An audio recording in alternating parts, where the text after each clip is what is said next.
Hello friends, welcome to our channel. आज हम सीखेंगे एमएस एक्सेल 2016 में कैसे रो एंड कॉलम को हाइड एंड अनहाइड करते हैं। फर्स्ट आपको उस कॉलम को सिलेक्ट करना होगा जिस कॉलम को आप हाइड करना चाहते हो। सिलेक्ट करने के बाद आपको जाना होगा होम टैब में।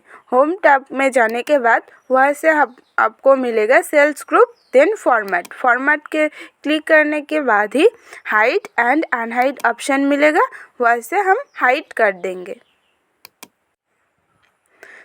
देन हम रो को हाइड करेंगे।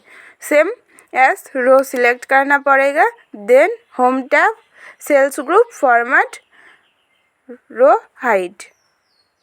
सेम एज कॉलम अनहाइड करेंगे।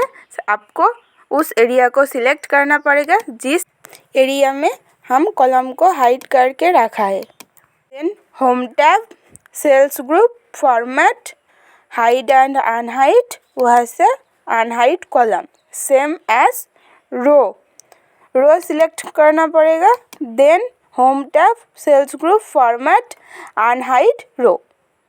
फॉर वॉचिंग वीडियो पसंद आए तो लाइक कर देना।